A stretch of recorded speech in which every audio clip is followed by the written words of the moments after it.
So what's up everyone and welcome back to our channel and another exciting tutorial. Today we're going to see how to generate any recipe in 10 seconds using Google Food Mood AI tool.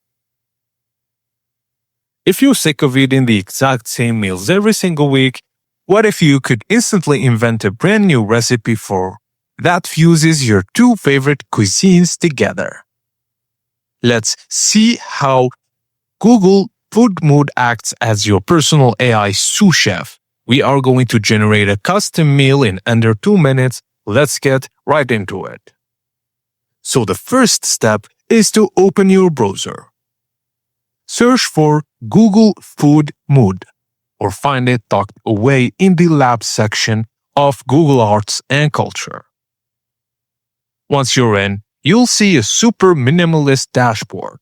This entire experience runs on Google's powerful Gemini AI. You don't have to type long, complicated prompts. Here, everything is controlled by simple drop-down menus and sliders. Now, let's see where you build your blueprint.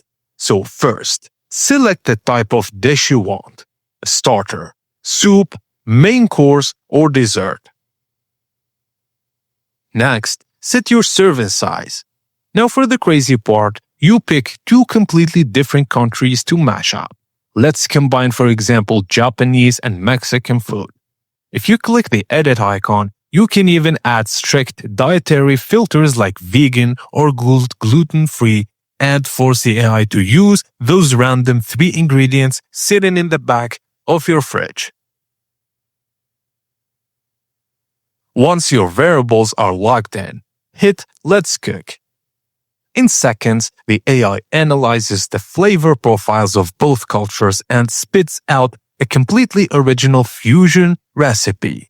You get a catchy name, the exact ingredient measurements, step-by-step cooking instructions, and even an AI-generated photo of what the dish should look like. A quick warning though, these aren't tested by real chefs, so use your best judgment on the cooking times and spice levels. And that's it. Now you have an infinite recipe ideas at your fingertips. If this quick AI guide helped you figure out dinner tonight, please smash that like button and subscribe to our channel for more tech and AI tutorials. Thank you for watching and see you on the next one.